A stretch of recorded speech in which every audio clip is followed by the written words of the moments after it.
Alright, boys and girls, we're back with another episode of the Not So Fucking Ordinary Show, where I'm interviewing extraordinary people like this very extraordinary person I have to my left. Chelsea, how are we doing today? Really good, thanks. Yeah, super excited to have you on. We're going to dive into a lot of things. There's many different areas that I want to dive into, from your corporate career to some of the most recent life events to your mindset and much, much more. But before I do that, it wouldn't be a normal episode unless I plugged Fit to Give. As you guys know, who have been following the show, Fit to Give is a company I recently started focused on providing high quality stainless steel shaker bottles. But what makes it special, at least special to me, is that we're giving a portion of proceeds to charities focused on higher quality water, nutrition, and education. So if you like what you see here, visit fit2give.org, support the cause. That'd be fantastic. Now, let's dive into this. Cool.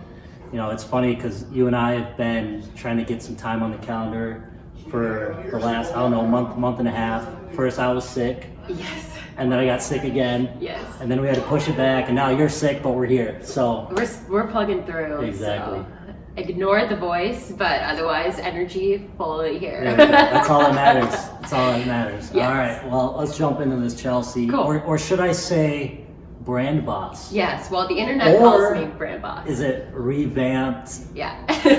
Is it Chelsea revamped? No, I do go by BrandBoss. Okay. That's sort of my hashtag trend. I started getting that nickname on the internet because I was really transforming my clients' brands. And so everyone's like, oh yeah, you got to meet her. She's a brand boss. And now I'm just hashtag BrandBoss everywhere. So yeah, that's my website, Okay. Chelsie Amber, and brandboss.com. So you can I like check it. me out that way. All right, let's dive into that while we're on that topic. So For sure. tell me about how you got into branding. What are you Yeah. doing from a corporate standpoint as well as outside of the corporate world? How are you, Yes. leveraging your skill set in branding? So I actually started my career in sports marketing. Okay. I designed, helped with social media strategy, also just like sales tools, presentations for 76 professional sports teams, Oh, wow. athletes, and venues. So that's how I started my career, and I got really, really good That's at unique, yeah. marketing, personal branding, helping athletes figure out that they're more than just an athlete, and building complex brands around philanthropy and sort of like their full bigger mission. And fell in love with that. I still do that work, but I do it on the side. I ended up then leaving corporate for 6 months and started my own freelance business where I was helping I decided I wanted to help other startups. So Sure. that was a sports marketing startup. And I decided I'm going to spend the rest of my career bouncing from startup to startup. And my next venture ended up being in financial services. And that venture led me where I am today, which is my third startup in corporate anyways. And there we are working on this amazing science and technology. So I've been in really like male dominated industries that are like doing revolutionary work. Where I am right now, where we're focused on the science of epigenetics. I won't bore anyone or geek out too hard, but it's really about the science of health and aging. Okay. And like what makes you healthier, what makes you, why mindset actually matters into your physical fitness, Mm-hmm. and how you can live the longest, healthiest life that you can. So it's been a full ride, super fun, and I'm very, very passionate about that work. But I'm an entrepreneur and a hustler, and so while I love my day job, I also continue. I learned pretty early on in high school that like my gift, my definite major purpose in the world is marketing and helping other people get rich. At first I was like, well, what am I gonna do to get rich? And then it was like, oh, I can help other people get rich and I get rich too. Exactly. So it's win-win, right? Yeah, it's been super fun, and now I'm just addicted. It's like a drug, just helping and cracking codes and really getting at like, well, what strategies are you using and how do we think smarter? How do we optimize? How do we scale what you already have going? Every entrepreneur I know has amazing stories to tell, and I just get to help them craft that in a strategic way that helps generate revenue and income. That's amazing. Yeah. And what I love about everything you just said was the fact that you thoroughly and genuinely enjoy and you're passionate about marketing and branding and helping others expose and build their brands, which is super rare. I mean, you're very fortunate to actually truly love what you do. You're not just saying that you love what you do, but you actually love it. I mean, I can tell, you're lighting up, your tone went up, your smile went up when you started talking about it. So it's your truth, which is super rare. I think that's great. Yeah, especially in corporate America, like I get asked all the time, well, aren't you gonna leave and don't you want to do something? And I guess I have decided that I'm bouncing from small company to small company, so that's just what I'm going to do. And I'm of the mindset of like, why do one thing when I can kind of define the odds and do it all. And so when I want to start a new company or start a new project, I just go for it and do it. And so far, like sometimes I'm burnt out, like clearly I'm sick right now, but but I really do love it. And it lights me up. And I think seeing people who are building like meaningful companies, I mean, I can't wait to hear more about yours. You're doing something that like matters and it means something to your heart, and you're just trying to get that message out to the world. And so marketing is different. It's not like tacky sales. It's like, no, how do we get that in front of other consumers who share that same mindset and like really care about what you care about? And so it's more than just like making profit. It's about spreading what you're doing and creating a movement or a following around a brand. Well said. Well said. Yeah, that's great. And one question I want to ask you before I forget it is, you mentioned you started your branding journey in the athletic space, then you moved to financial services, and then you moved to more of the science and tech. Yes. As you look at all three of those industries, they're clearly vastly different. Very. So my question for you is, when you look back at all of those different industries, what was the most, let me think how I want to word this. We'll take it in two pieces. So as you look at all three of those industries, what is one thing that you learned that was invaluable across all industries? And then the second question is, what is the biggest challenges that you faced in each one of those pillars? Good question, and actually my answer is probably two-part answers, both of those. So I feel very fortunate that I started in sports. What I didn't realize is like everyone is super loyal, and the fan engagement and the customer experience that I was building was like easy because it's sports, right? Sure. It's glamorous and there's always fans, and so while I didn't have to craft this brand story, there was people constantly engaging with what we were doing. But at the same time, that was like, it wasn't like I was testing and learning and building from the ground up. I had hundreds of thousands of eyeballs on everything that I was putting out. And it was really at the boom when social media was just starting, and the teams were trying to figure out like, how are we doing this work, and what, like how are we gonna incorporate social media in a natural way and have a place. And so we were learning and we were building, but we had hundreds of thousands of eyeballs. And so sometimes we failed, and we failed hard. And I think that taught me a lot of lessons of like, that's okay, because even though we were a big sports brand, or I was acting on behalf of a big sports brand, people identified with like, there's real humans here, we're real people, and the brand itself evolves over time and makes mistakes. And so now when I'm building from the ground up, I get to take a lot of the learnings that I learned with like massive eyeballs, which was great. And now I get to implement some of those strategies, but I'm not afraid to like take big leaps or do things, because I saw people respond well to that. And I think a lot of times, especially as entrepreneurs, we overthink things, or we're scared to just like put it out and just test and learn and try. And I think most people have gotten over that hump, but being in sports definitely coached me and taught me through that. So it was the best, but also the most trying for sure. And I definitely learned a lot. And I was young in that industry. Which was probably a blessing and a curse too. It is what it is. At least you were able to come out with some key takeaways that transcend into what you're doing now. And so let's segue a little bit as we're talking about branding. We just recap your corporate. Mhm. Let's talk about what you're doing from a independent standpoint. How are you Yes. getting out into the world, networking, meeting with entrepreneurs, helping build their brands, Yes. and of course build your own personal brand as well? Yes. Well, I do believe personal branding is super important. So the branding work that I do is kind of in three categories. I do personal branding for CEOs, entrepreneurs, professional athletes, and then also agents. And those are primarily my main buckets of personal branding right now. A lot of thought leadership, again, extending beyond. If you just work in corporate America, what's your true legacy going to be? If you're an athlete, what's your philanthropy and something that you care about? And so I spend a lot of time one-on-one with clients, just building and growing sort of their personal brand, everything from social media to their blog to the foundations that they set, trademarking, and so my team that helps support BrandBoss sort of does the full gamut there. And then I'm obsessed with startups, so I love technology. It was actually just Startup Week in Minneapolis 2 weeks ago, so I was there listening to pitches, trying to figure out like who's got a great story that just needs to be told, help automate and scale.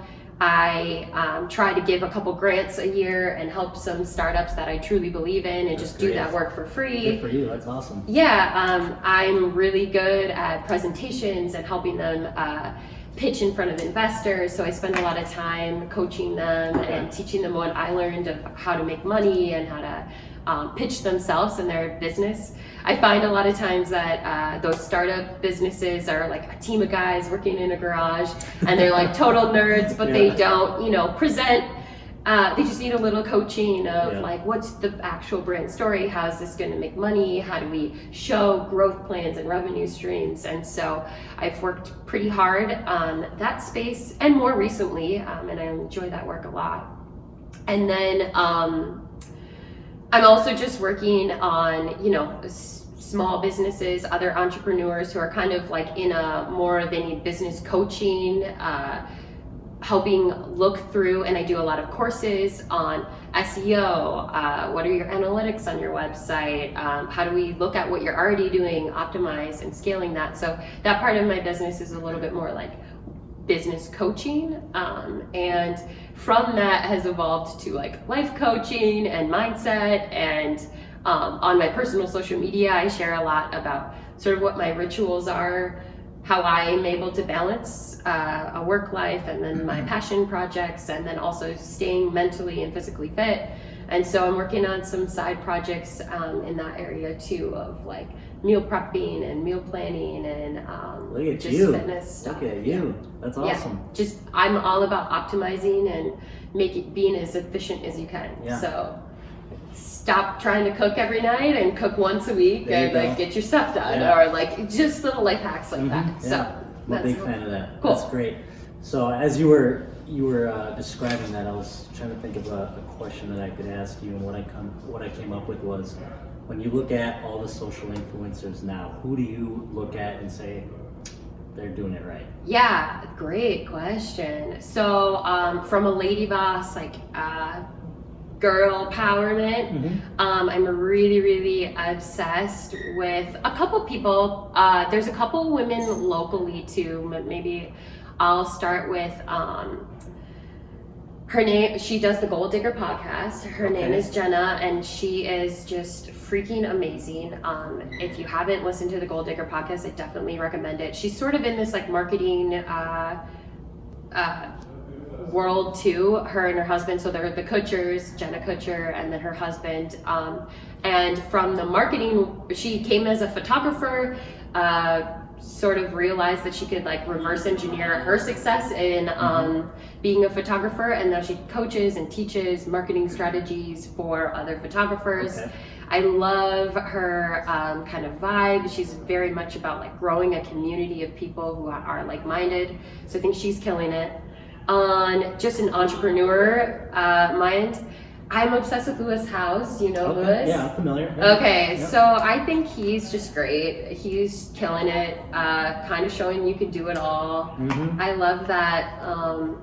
I love his energy. I like his podcast a lot too. He stopped blogging completely and is just talking. Okay. Which is like, I'm all about that. Yeah. Every time I get in front of my computer and try to blog, I'm like, but I'm so much better at talking. Yeah, having the self-awareness and picking the avenue that's best for you. I could never sit down and write a blog. No? There's no way. I would, maybe a very well-written paragraph and then I'm done. Yeah. I'm done. But I can speak and communicate and do one-on-ones, but on the computer, there's no way. I know. I'm not going to be able to articulate myself. I'm not ready to give it up yet. It's such a big traffic driver to my website. I mean, if you're good at it, continue to do it, at least, because, I mean, you already know I'm preaching to the choir, but, you know, contextualizing the content, what you're trying to put out to the people. So some people don't even want to sit down and watch this YouTube video. They just would rather read your blog. They're not going to get a blog from me, so I'm going to miss the mark there, but they're going to read your stuff if that's what they would prefer. Yeah, I think it'll be interesting. As a consumer, I always would rather watch video. So it's like, how do I sort of have a blog that has video on it, that also has my podcast episode that's got the same topic? You know, I'm trying to get there and optimize as much as possible, fit as many people as possible. And you're right, people have different learning styles and consume information. I do a lot of like learning and tutorials, so I think my lists and my bullet points help a lot, but we'll see how I evolve, because I'd much rather just do a podcast. I hear you. You do a podcast, now you have the video, you have the audio, you can screenshot, now you have photos, you can write, it's all mediums of content. Where can people find you if they're interested in, leveraging your branding services or even your life coaching services? You can go to chelseeamber.com and find me there. BrandBoss at chelseeamber.com is how you can reach me via email, and then Chelsea Amber on all social media, Instagram, Twitter, LinkedIn, anything. So you can find me on all of those things. Great. Yes. Don't worry, we're not done. I just wanted to make sure you were able to pitch yourself. Let's pivot now. So we talked about a lot of, the career aspect of your life. Now I want to dive into your mindset. Cool. And I'm just going to ask you some straight up questions. Take it as far as you want. Cool. There's no right or wrong answer, but I'm just curious to know, are you a goal-driven person? Do you set objectives? Do you write them down and you put timelines on them and you make sure you go after it? Or are you more of a just kind of go with the flow type of person? Nope, I am anally a goal person. And I'm excited about this question because it's actually coming on the new year, which is like my favorite time to reset and re-goal. So I'm being super critical and I was just reading through the goals I set for myself in 2019. How many of them have I hit? Where am I at? And then kind of evaluating, okay, I took certain things way further than I thought and I didn't do some of the things, and trying to give myself some grace this year. I was just going to ask, do you beat yourself up if you missed the mark on a couple of things, but you feel like you excelled in others, or are you, I'm really trying this year. In the past, I would have been like, oh, you got 8 weeks left, you gotta That's a major weakness of mine. Sure. But I think, God works in weird ways where it's like certain things just kind of, I wake up in the morning and I'm like, that's on my heart and mind, so I'm just going to keep going with that. Okay. I had no idea at the beginning of this year that I would be doing anything with meal prepping and food planning and fitness journey, and I've shared that vulnerably on social media of just like, wow, it was really important for me in my life when I was bouncing back to maintain my physical and mental fitness, and I wouldn't have been able to get through that hard time had I not been in that mindset. So now I'm like, that's big on my heart, and God just keeps kind of putting that on me. So I'm like, I'm gonna keep pushing that into the universe and go with that. And that was not on my 2019 plans at all. So I'm trying not to beat myself up.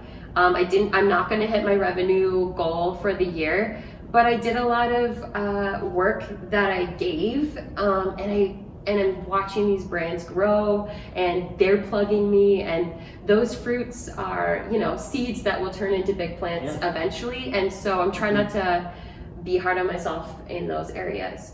As far as what I do, I set my year plan usually in December. So the beginning of December, I reevaluate. I'm big into analytics, really big into like what worked well last year, how do I optimize? So what areas can I just repurpose, redo? Like those were definite traffic drivers. And I'm gonna pause you for a second. Yes.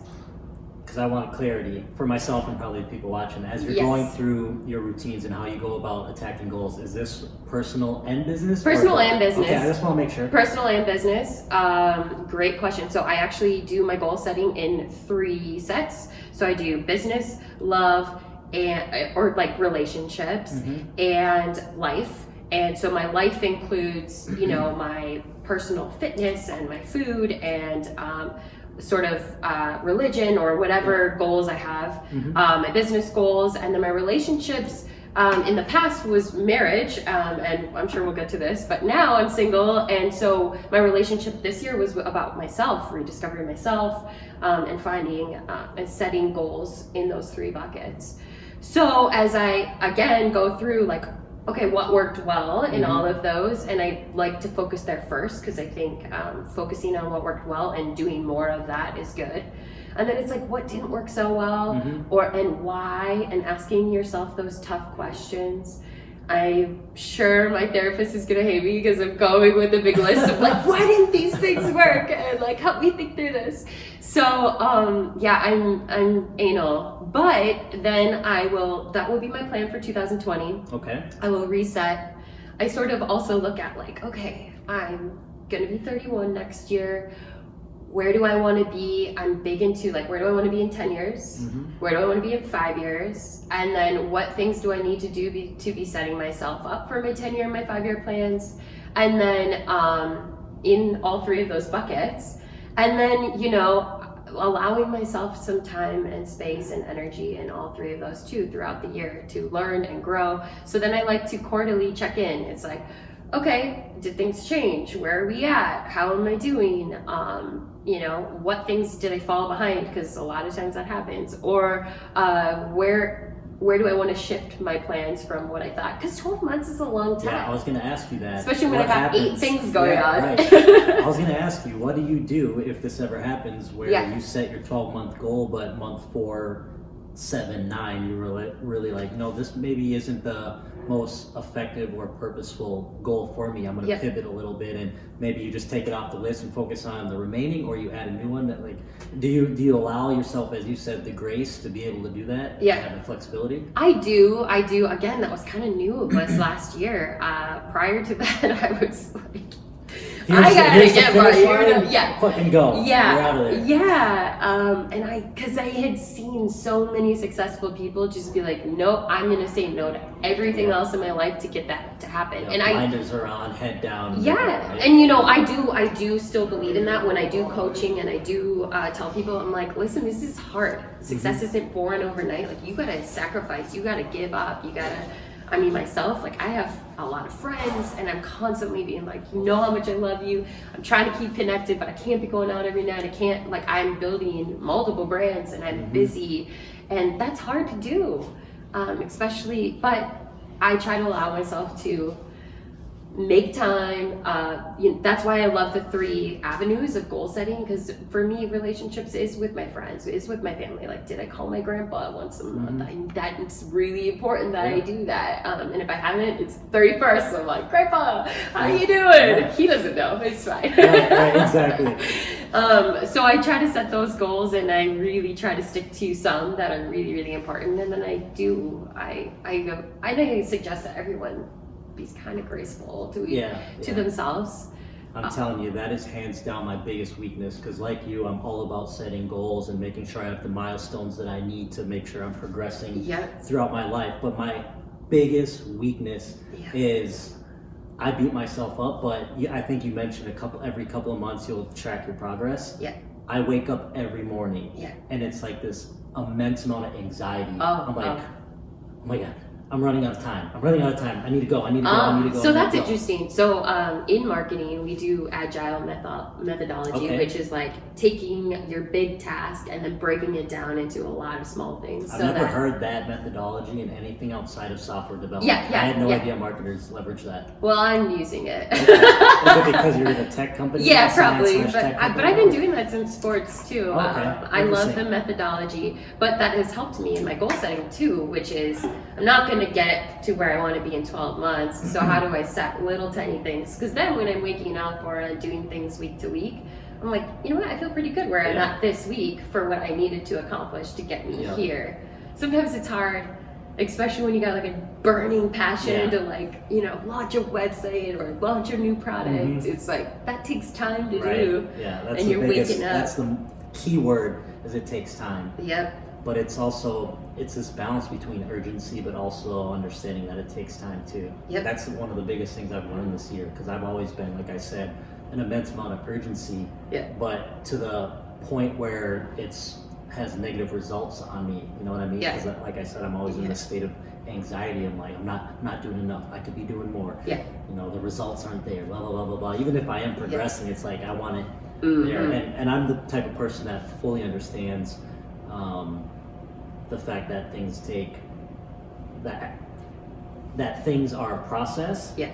And even though I like to say I understand things take time, Yeah, throughout my day to day, I'm like, you're like, by time I really meant 12 hours. Yeah, exactly. So that's something I'm battling with. But I guess the number one thing is I'm at least self-aware of it. So I was just curious to know if you face that too. I do. It's something that I've really tried to forgive myself a lot. I have the tendency to like overshare, like I got a new project coming and I'm so excited for you guys to know about it.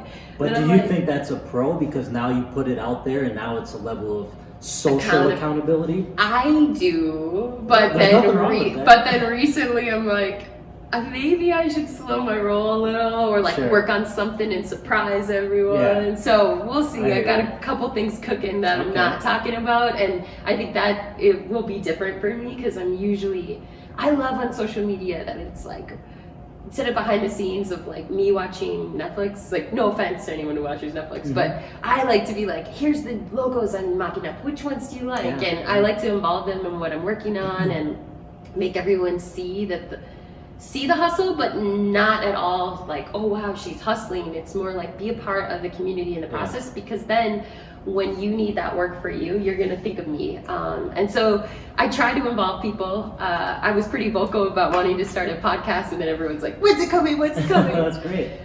Which is good, but now I'm like, okay, TikTok. Right. Why did I say that? Shoot myself in the foot a little bit. But I think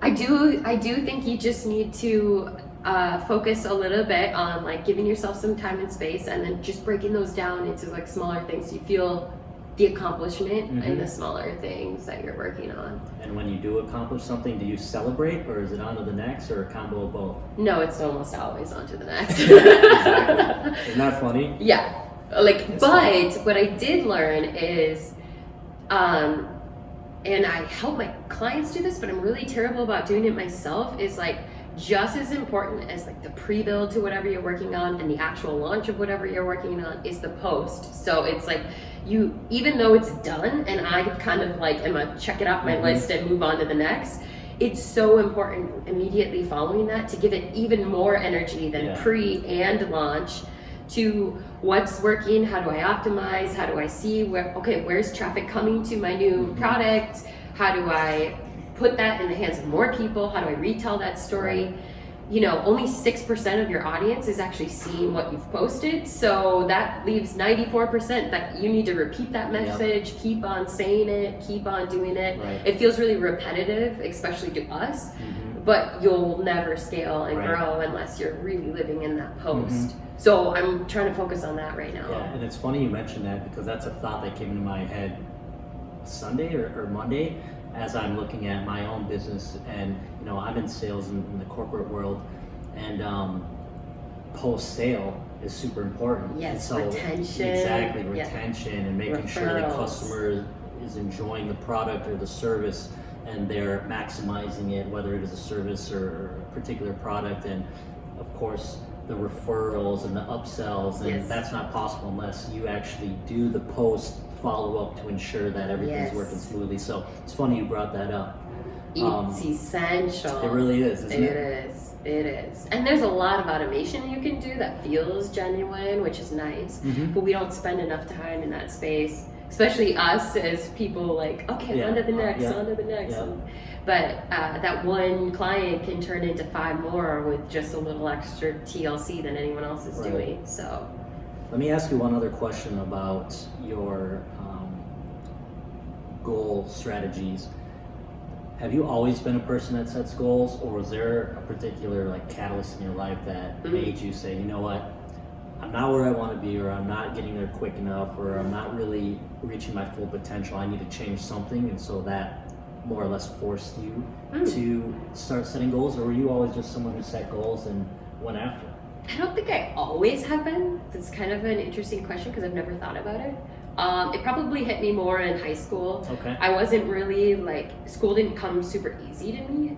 And so I had to work 10 times harder than everyone else to get the grades and set the goals for myself. I knew my parents didn't have enough money to pay for my college, so I was trying to work for scholarships and do whatever I needed to do.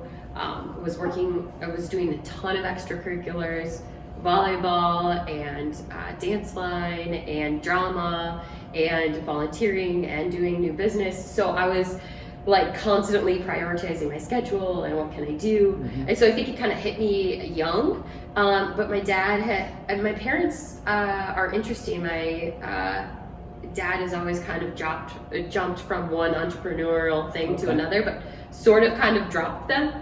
And so deep in my mind is how do I do this and do multiple things, because I admire that so much, but how do I do that and stay consistent and keep those things going instead of being a hopper? I think that's a really big and consistent challenge that a lot of entrepreneurs have, is they dip their toes in and then they want to go to the next pool. You know what I mean? Especially when things get hard. Yeah, especially that too. That's interesting that you bring that up, but sorry, I didn't mean to cut you off. No, that's it. I think so. I don't think I say that, but then I remember my 7-year-old self pitching to my parents why we needed cable with a detailed PowerPoint. That's so hilarious. maybe I've always been typing. PowerPoint? Oh yeah, Wow, with the cost analysis and everything. So I think funny. maybe I've always been a little bit type A. That's funny. I can see that. Yeah. But I think it came when life starts to happen, and then it's wow, I need to prioritize my life. Yeah. And for me, that happened younger than I needed, because I had some goals that I wanted to go to college, and I knew what I wanted to do. I saw a lot of people in high school still trying to discover themselves and didn't know what they wanted to do. I felt blessed that I always had it on my heart. I love design, I love art, and I love business, and marketing is all three of those things. So that's my answer. Okay. Long-winded. Yeah, no, there's nothing wrong with that. We have all night. I love it. So it's one thing to have goals and to set the goals and to embark on those goals. Yes. But as you know, you can run out of energy. Yes. So what motivates you? What is the driving factor that gets Chelsea up in the morning to do whatever she did the day before, but to do it again, to do it better, and then do it the next day and keep going? What is that driving factor? Factors. I've just decided my 30s are my hustle years. I think my eventual plan is I want to have I read once that every millionaire has 7 streams of income. And ever since I read that, I was I just need to be building this life where I'm in my hands in so many things, where at the end of my life, it's about giving back. It's about relaxing, it's about enjoying my life and taking care of everyone who had taken care of me. And so I think when I zoom out to my retirement manifestation, I'm still hustling, it just looks very different. It's very selfless, it's no longer about money. So right now I'm focused on, okay, I'm single again, I have the hours, I have the energy, and I'm pretty disciplined. I wake up every day at 4:45 a.m., work out from 5 to 6, Then I spend personal time on my personal business from 6 to 7:30. And then I go to work, and then I come home and I do the same thing. And there's 24 hours in a day. I only spend 8 of them at my work. Right. So that gives me quite a bit of time to do whatever I want to do. And that just kind of motivates me. I try to look at the long term and my ultimate, passions. And then I zoom into every day and try to make the most of every single day.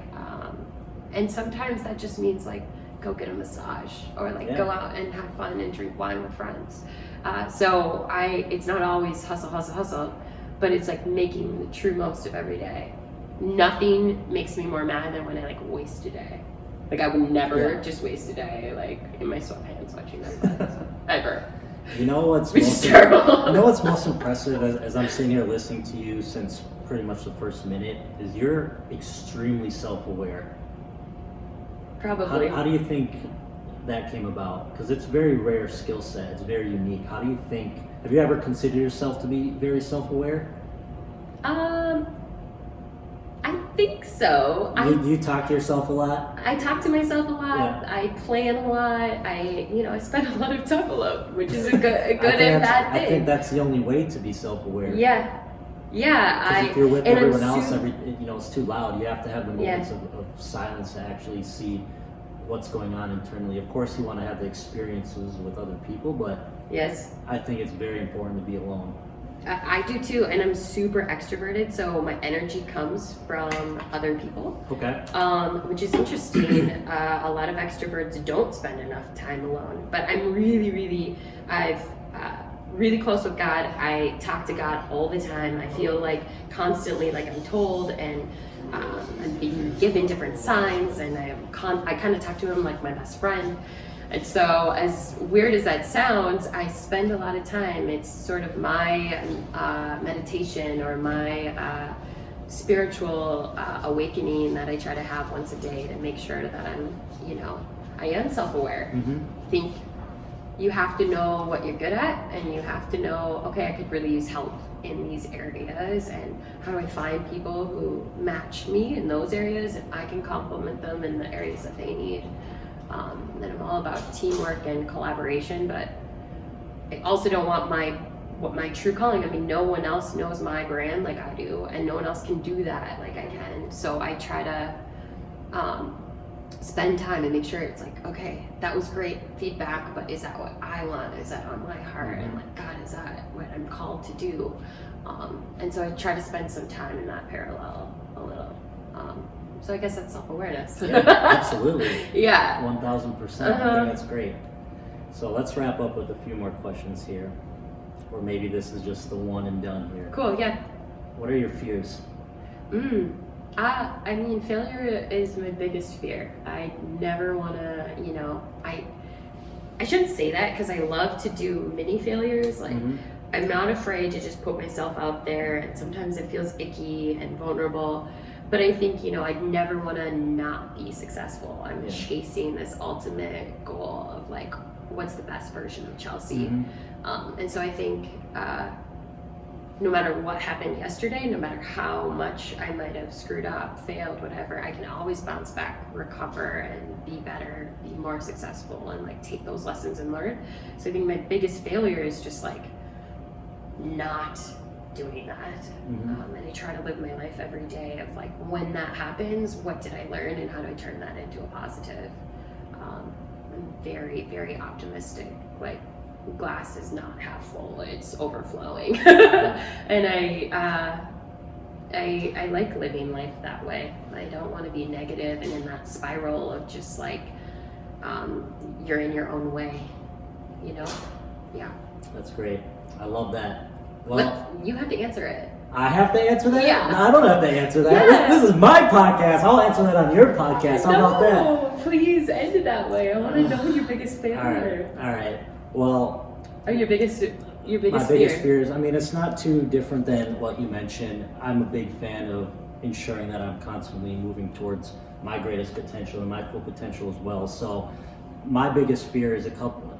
I'll dissect it like this.